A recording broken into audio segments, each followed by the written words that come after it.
బచ్చా బచ్చా రామ కా జన్మభూమి కా కాముక అయోధ్యలో పూజింపబడిన అక్షంతలు గ్రామ గ్రామాన చేర్చి సంబరాలు జరుపుకుంటున్న శుభ సందర్భంగా ఇవాళ ఈ సినిమా తీసిన దర్శక నిర్మాతలకు అందరూ తీర్థక్షేత్ర ట్రస్ట్ నుంచి శుభాకాంక్షలు తెలుపుకుంటున్నాం. ఇవాళ ఈ సినిమా హనుమాన్ చాలీసా, ఒక సినిమాలో హనుమాన్ చాలీసా పెట్టి ఇంత సాహసం చేసినటువంటి ప్రొడ్యూసరు డైరెక్టర్లకు అందరికీ కూడా ధన్యవాదాలు తెలుపుకుంటున్నాం. బట్ అయోధ్యలో భవ్య దివ్య రామ మందిర నిర్మాణము 22వ తేదీ విగ్రహ ప్రాణ ప్రతిష్ఠ జరుపుకుంటున్న శుభ సందర్భంగా ఈ యొక్క సినిమా రావడం అనేది రామ భక్తులు ఆనందపడే సమయము. రేపు 22 దీపావళి పండుగను జరుపుకుంటున్నాం. ఆ దీపావళి పండుగలో మళ్ళీ ఒకసారి మనందరికీ ఉత్తేజాన్ని, విశ్వాసాన్ని, హిందువులు గర్వపడేలా, రామభక్తులు గర్వపడేలా ఈ యొక్క హనుమశక్తి ఆవహించి 22వ తేదీ కార్యక్రమాన్ని ఏ విధంగా ప్రాణప్రతిష్ఠ కార్యక్రమాన్ని జరుపుకోవడం కోసము ఈ సినిమా ఒక చక్కటి ప్రేరణగా మనకి ఇస్తుంది. కాబట్టి ఇందులో హనుమాన్ చాలీసా అల్టిమేట్ అమేజింగ్. కాబట్టి వాళ్ళందరికీ కూడా తీర్థక్షేత్ర ట్రస్ట్ నుంచి ధన్యవాదాలు. సినిమా చాలా బాగుంది, కుటుంబ సమేతంగా చూడవలసిన సినిమా. అందరం చూస్తాం. ఈ సినిమాను విజయవంతం చేసుకోవాలి, మళ్ళీ ఇలాంటి సినిమాలు తీయాలనే ఒక ప్రేరణ, ఉత్సాహాన్ని వాళ్ళకి కలిగించినట్టుగా మేము ఈ సినిమాను విజయవంతం చేయిస్తాం. జై శ్రీరామ్. సో పెట్టిండే బడ్జెట్ కి చూసే విఎఫ్ఎక్స్ కి నిజంగా ఇంకా ఎక్కువ అమౌంట్ పెట్టింటారేమో, ఆ లెవెల్లో చేస్తారనమాట వర్క్ అయితే. సో ప్రొడ్యూసర్కి అయితే 100% చెప్తాను, మంచి పైసా వస్తువులు అనమాట. మంచి టైంలో రిలీజ్ చేస్తారు. నార్త్లో అయితే వాళ్ళకి ఇంకా మంచి టైము. సో కాబట్టి ఓవరాల్గా మంచి మూవీ చూస్తానని ఫీల్ వచ్చింది.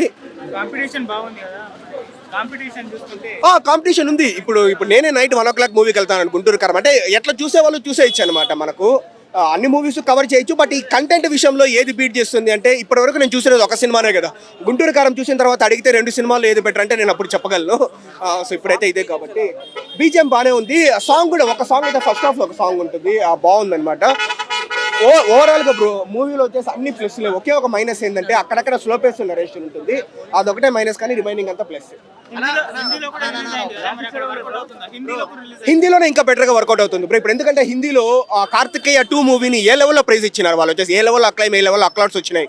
ఎందుకంటే అక్కడ వచ్చేసి జస్ట్ ఒక సీన్ వల్లనే అనుపమ్ ఖేర్ గారు వచ్చేసి కృష్ణుని ఎలివేట్ చేస్తారు కదా. ఈ మూవీలో కూడా అదే విధంగా సముద్రకని గారు వచ్చేసి ఇంకా హనుమంతుని ఎలివేట్ చేస్తారనమాట. ఆ సీన్ అయితే నెక్స్ట్ లెవెల్లో ఉంటుంది. ఇప్పుడు మన కార్తికేయ 2లో అట్లాంటి ఒక 2-3 సీన్లు ఉంటే దీంట్లో 5-6 ఉన్నాయి అనమాట. సో డెఫినెట్లీ హిందీలో ఇంకా కార్తికేయ 2 కంటే బెటర్గా వర్కౌట్ అవుతుంది.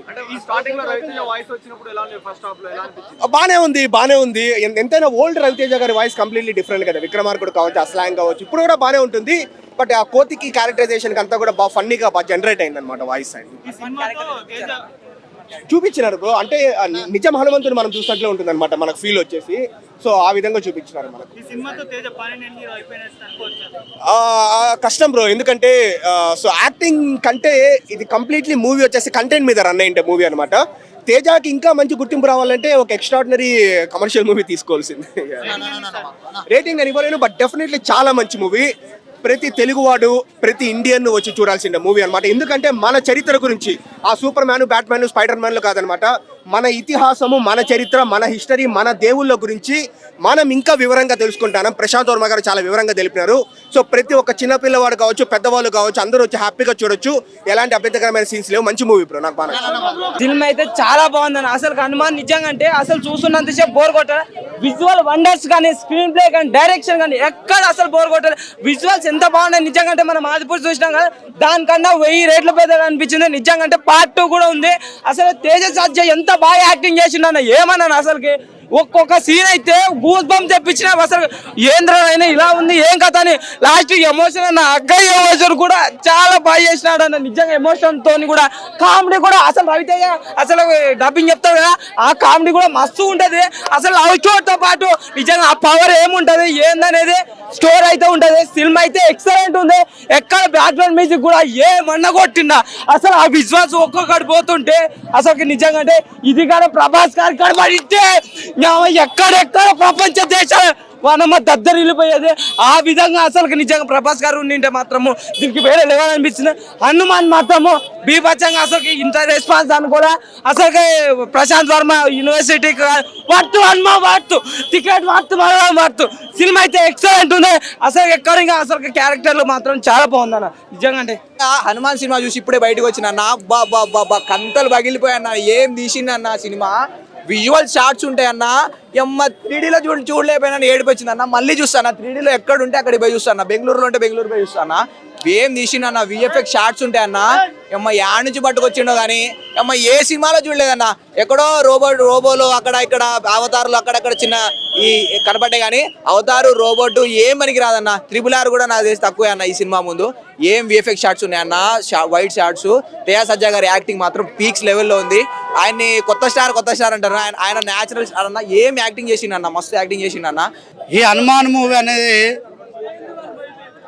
నేను ఎంతైతే ఉంచానో ఊహకు అందనంత స్థితిలో ఉంది. హనుమాన్ మూవీ అద్భుతంగా ఉంది. మ్యూజిక్లో చూసినా అద్భుతం, బ్యాక్గ్రౌండ్ మ్యూజిక్ చాలా బాగుంది. హీరో యొక్క నటన కానీ అద్భుతంగా కనపరిచారు.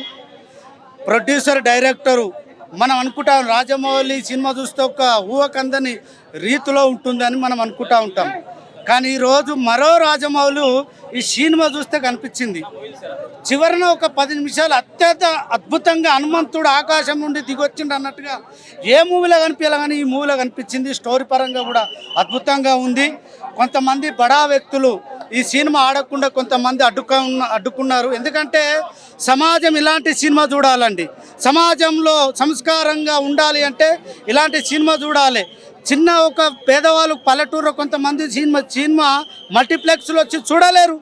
ప్రతి నగరంలో టాకీస్లో ఈ సినిమా ఇవ్వాలని కూడా బజరంగ దళం నుండి కోరుతా ఉన్నాము. సింగిల్ విండో టాకీసులు ఇవ్వాలి. అదే రకంగా ఇది కుటుంబ సమేతంగా ప్రతి ఒక్కరు చూడాల్సినటువంటి సినిమా. మీరు సంక్రాంతికి ఎంతైతే ఆనందపడతారో ఈ మూవీ చూస్తే అంతకన్నా ఎక్కువ ఆనందపడతారు. ఈరోజే సంక్రాంతి వచ్చిన విధంగా కనిపించింది ఈ మూవీ చూస్తే. కాబట్టి అందరం చూడాలి.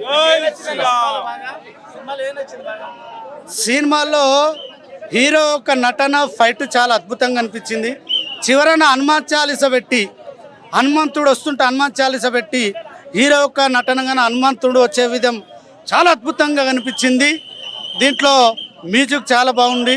ఇంకొక విషయం ఏంటంటే రేపు అయోధ్యలో 22 తారీఖు నాడు ప్రాణ ప్రతిష్ఠ ఉంది. ఆ సందర్భంలో హనుమాన్ మూవీ రావడము సమాజానికి అదృష్టం. హనుమంతుని యొక్క శక్తి ఇలా కనిపిస్తుంది. కాబట్టి అందరు ప్రతి ఒక్కరు చూడాలి. ఎవరికి ఏం కావాలంటే ఈ సినిమాలో ఉందండి. మ్యూజిక్ వాళ్ళకు మ్యూజిక్, డ్యాన్స్ వాళ్ళకు డ్యాన్స్, జోక్స్ కావాలంటే జోక్స్, స్టోరీ కావాలంటే స్టోరీ, లవ్ స్టోరీ కావాలంటే లవ్ స్టోరీ, అన్ని విధాలుగా ఉంది. డైరెక్టర్కు బజరంగ దళం నుండి అభినందనలు తెలియజేస్తూ ఉన్నాము. ప్రొడ్యూసర్ కూడా శివరాములు బజరంగ దళ స్టేట్ కన్వీనర్ అన్న. ఇప్పుడే హనుమాన్ మూవీ చూస్తున్నా. అసలు నేను ఓకే బాగుంటుంది, ట్రైలర్ చూసి ట్రేజర్ చూసి ఓకే బాగుంటుంది ఎక్స్పెక్ట్ చేశాను. కానీ ఈ లెవెల్ అయితే నేను ఎక్స్పెక్ట్ చేయలేదు అన్నో. సూపర్ అంటే సూపర్, అసలు మామూలు లేదు. మర్చిపోయేది నాకైతే మామూలుగా. అసలు థియేటర్లో కేకలు అరుపులను గూస్ బంప్స్ వస్తున్నాయి సీన్స్కి, ఒక్కో సీన్స్కి. నిజంగా సత్య చైల్డ్ ఆర్టిస్ట్కి వచ్చి ఈ రోజున పెద్ద హీరోలకు పోటీగా ఈ లెవెల్కి వెళ్ళిపోవడం అంటే అసలు వేరే విషయం. ఈ సినిమా రేపు గుంటూరు కారం ఈ రోజు పోటీగా రిలీజ్ చేశారంటే ఒక కంటెంట్ ఉంటుంది అనుకున్నాను. కానీ రేపొద్దులో వచ్చే గుంటూరు కారాన్ని కొట్టేసే అంత కంటెంట్ ఆ సబ్జెక్ట్ అన్న. అసలు నిజంగా వేరే లెవెల్ అంటే వేరే లెవెల్. రేపు ఒక్కరోజన్నా చెప్తున్నా కదా, గుంటూరు కారం రేపు ఒక్కరోజే. నెక్స్ట్ డే నుంచి 90% థియేటర్లో హనుమాన్ మూవీ ఉంటుంది. అసలు నిజంగా లాస్ట్ క్లైమాక్స్ సీన్స్ అయితే అన్న హెలికాప్టర్ ఆ సీన్ అయితే కొండ మీద నుంచి పట్టుకుంటే హెలికాప్టర్నే. అసలు ఇది ఎక్కడ కూడా ఓవర్గా లేదా ఇదేదో ఇది బిల్డప్ షాట్స్ లాగా అసలు ఏం లేదు. పర్ఫెక్ట్గా నిజంగా ఒక హనుమంతుడే దిగి వస్తే ఎలా ఉంటుంది ఆ విధంగా చూపించారు డైరెక్టర్ గారు. న్యాచురల్గా ఎంత అందంగా ఎంత నీట్గా ఎంత బాగా చూపించారంటే అంత బాగా చూపించారు సార్. కెమెరా షాట్స్ అయితే అన్న మాత్రం వేరే లెవెల్ అన్న. కెమెరా షాట్స్ అయితే మాత్రం ఎక్సలెంట్ అన్న. మ్యూజిక్ కానీ అబ్బాబ్బాబ్బా అసలు cinema through out excellent, mind blowing అంతే అన్న. సూపర్ అన్న, సూపర్ అన్న. Thank you. డైరెక్టరే రాజమౌళిని మించిన డైరెక్టర్ కూడా అవ్వచ్చు. అలాంటి సత్తా నా దగ్గర ఉందని చూపించారు, ప్రూవ్ చేశారు. సంక్రాంతి బరీ అంటున్నారు కదా, అన్ని తెలుగు సినిమాలు ఆడాలి. కానీ ఇది ఖచ్చితంగా అన్ని సినిమాలకి కాంపిటీషన్ అయితే ఖచ్చితంగా ఇస్తుంది. దీని స్క్రీన్లు కూడా ఖచ్చితంగా పెరిగి తీరుతాయి. సినిమా మాత్రం వేరే లెవెల్ ఉంది. సంక్రాంతికి హనుమంతుడితో శుభారంభమైంది. న్యాయంగా ధర్మంగా ఏ మనిషి ఉన్నా సరే కష్టాలు ఉంటే హనుమంతుడు మనం పక్కకే ఉంటాడు అన్నట్టు ఈ సినిమాలు చూపించారు. ఎంతమంది చూస్తారో నాకు తెలియదు. కానీ ఈ సంక్రాంతికి ఎంత పెద్ద సినిమా అని. నేను మహేష్ బాబు ఫ్యాన్ని. కానీ మహేష్ బాబు అన్న నేను రాజమౌళి గారి మూవీ వస్తుంది కదా, ఆ సినిమా కోసం వెయిట్ చేస్తున్నా. ఈ గుంటూరు కారం అయితే నాకు డౌటే. ఎందుకంటే ఆ లెవెల్ ఉంది ఈ మూవీ. వితౌట్ రాజమౌళి ఈ సినిమాని దాటాలంటే రాజమౌళి రావాలి మళ్ళీ. కానీ ప్రశాంత్ వర్మ అక్కడ మనం ప్రశాంత్ నీల్ని చూసినాం మొన్న సెలార్లో. ఆ సెలార్ని మించింది ఆ క్లైమాక్స్ ఒక్కటి అంత హైలైట్ ఉంది. ఎవ్వరు ఏం టెన్షన్ పడకుండా హనుమంతుడు మనతో పాటు ఉన్నాడు. జై శ్రీరామ్, జై శ్రీ ఆంజనేయం. నాసామిరంగ అవ్వచ్చు, లేకపోతే ఏంటి సైంధవ్ అవ్వచ్చు, ఏ సినిమా అయినా మనం చూసేది స్టోరీనే. సినిమా హాల్లోకి వెళ్ళంగానే చూసే స్టోరీ అని. ఒక సినిమా హిట్ అయిందంటే 90% స్టోరీ వల్ల హిట్ అయింది. ఈ సినిమాలో స్టోరీ చాలా బాగుంది. 55 కోట్లతో సినిమా తీశారు. ఒక 5 crores పబ్లిసిటీ ఖర్చు పెట్టుకొని. తేజ యాక్టింగ్ బాగుందండి. కానీ దీనికి సీక్వెల్ ఉంది. ఈ సీక్వెల్ని చిరంజీవి గారితో తీస్తే చాలా బాగుంటుంది. ఎందుకంటే 10 languagesలో రిలీజ్ అవుతుంది కాబట్టి 2000 కోట్లు గ్యారంటీ పక్కాగా సంపాదించింది. తేజ గారు బాగా చేశారు, తేజ గారు చేయలేదని నేను చెప్పట్లేదు. కానీ చిరంజీవి గారితో తీస్తే 2000 కోట్లు సంపాదించింది అని చెప్తున్నాను. యాజ్ ఏ మెగా ఫ్యామిలీ ఫ్యాన్గా చెప్తున్నాను. ఎందుకంటే ఇంకా దాని గ్రాండ్ స్కేల్ అనేది పెరిగిపోద్ది. చిరంజీవి గారితో తీయాల్సిన సినిమా ఇది. అసలు చిరంజీవి గారితో తీస్తే ఫస్ట్ చిరంజీవి గారి కెరీర్లో 1000 crores సినిమా అయి ఉండేది ఇది. అది చిరంజీవి గారితో తీయకపోవడం వల్ల, తేజ సత్య గారితో తీయడం వల్ల 500 crores దగ్గర ఆగిపోద్ది. ఎందుకంటే 10 languagesలో రిలీజ్ అవుతుంది. ప్రపంచవ్యాప్తంగా 10 languagesలో ఈ సినిమా రిలీజ్ అవుతుంది. 55 కోట్ల బడ్జెట్ సినిమా. బ్లాక్ బాస్టర్ చెప్తున్నాను కదా, 500 కోట్ల దగ్గర ఆగిపోద్ది ఈ సినిమా అంటే కలెక్షన్స్.